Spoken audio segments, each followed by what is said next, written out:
Halo, apa kabar? Sehat-sehat ya kalian? Bahagia terus. Kali ini aku mau bawa kalian jalan-jalan ke negeri Sakura, Jepang. Ya, Jepang. Nah, kita tahu Jepang memiliki keindahan, gak cuma keindahan alam tapi juga kebudayaan. Ya, aku sendiri termasuk orang yang suka sama Jepang itu sejak kecil. Mulai dari suka nonton kartun-kartunnya, terus mulai baca manga, komik-komiknya. Terus aku juga akhirnya seneng sama musiknya dan juga dramanya. Tapi selain itu semua, aku tentu juga suka sama kebudayaannya Jepang. Maka dari itu kali ini aku mau kasih tahu kalian beberapa kesenian tradisional khas Jepang. Nah, kalau kalian mau tahu apa aja itu, silahkan tonton video aku ini sampai akhir. Tapi sebelum itu, jangan lupa yang belum subscribe aku, dipencet tombol subscribe-nya. Dan terima kasih buat kalian yang sudah support aku dengan cara subscribe channel aku ini. Nah, kalau sudah, sekarang kita langsung masuk ke daftar kesenian tradisionalnya Jepang. Yuk! Kalau kita ini di rumah ada barang yang pecah, pasti kan kita buang ya, karena kita anggap ini berbahaya. Begitu juga kalau misalnya ada vas yang copot gitu atau pecah, biasanya kita hanya mengelemnya dengan lem super kayak gitu kan. Tapi di Jepang ini ada sebuah kesenian memperbaiki atau mempercantik tembikar yang pecah dengan emas yang disebut dengan kintsugi. Ya, walaupun ternyata tidak hanya dengan emas, tetapi bisa juga menggunakan perak. Filosofi dari kesenian ini adalah memperbaiki apa-apa yang telah rusak dan mungkin malah membuatnya menjadi jauh lebih cantik.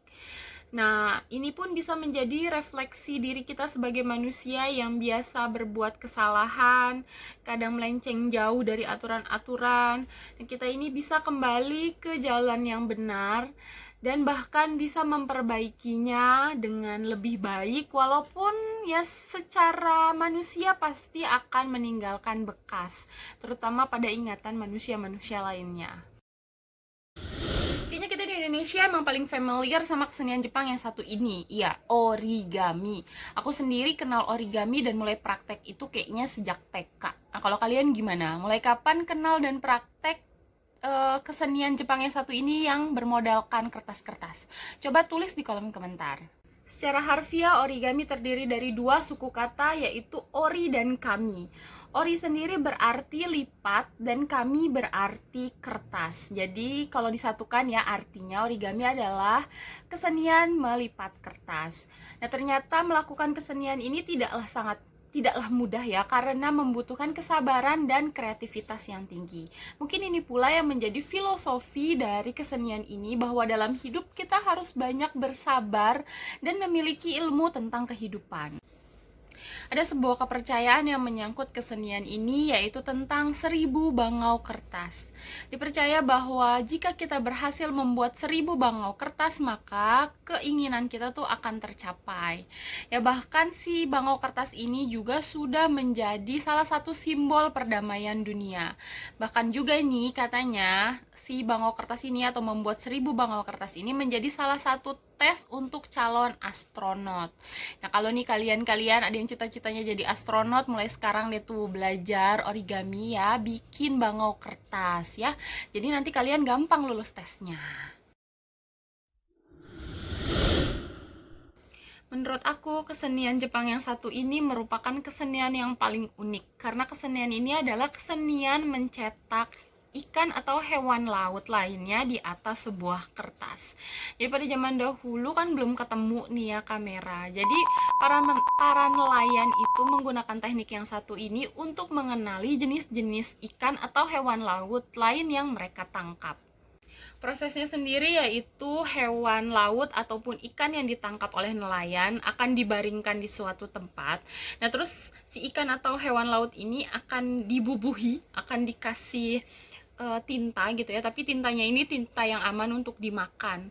Nah, setelah semua badannya ini tertutup sama tinta, lalu mereka akan diselimuti dengan kertas yang kayak kertas pembuatan kaligrafi orang Cina atau orang Jepang itu, atau lebih mirip seperti kertas roti gitu. Mereka kan ditutupin terus akan dicetak gitu ya, seperti menjiplak gitu ya. Nah, nanti itu di atas kertasnya akan terbentuk atau ada gambar si hewan lautnya itu ya. Jadi kayak seni menjiplak gitu, tapi yang dijiplak adalah hewan laut dan ikan.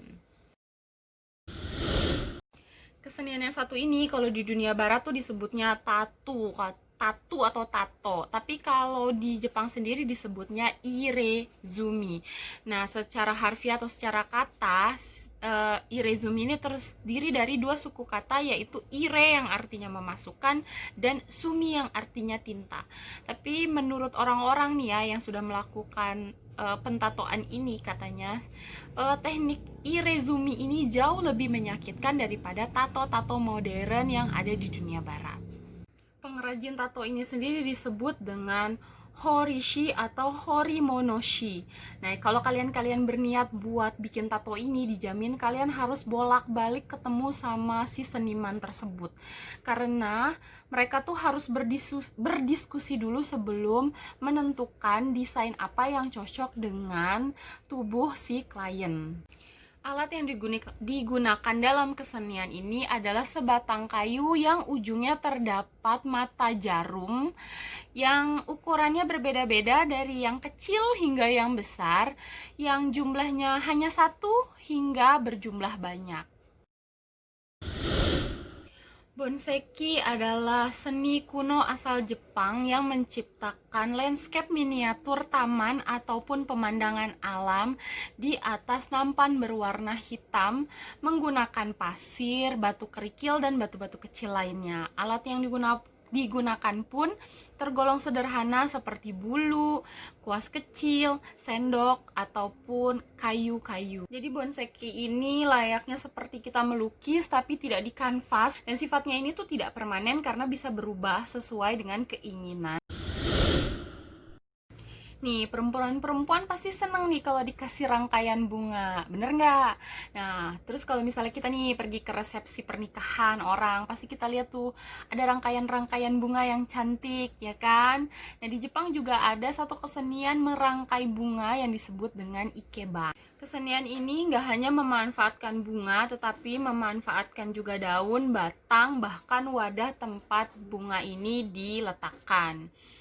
Nah, nggak sembarangan daun, nggak sembarangan bentuk batang yang digunakan, tetapi batang dan daun ini harus memiliki nilai seni. Dari kesenian-kesenian khas Jepang yang udah aku share sama kalian, kira-kira kalian tertarik sama kesenian yang mana? Coba tulis di kolom komentar. Nah, buat kalian yang sudah nonton video aku sampai sini, terima kasih banyak. Jangan lupa ditekan tombol like-nya jika kalian suka sama video aku ini. Jangan lupa juga di-share ke teman-teman kalian untuk berbagi informasi. Nah, sampai jumpa sama aku di video lainnya. Dadah!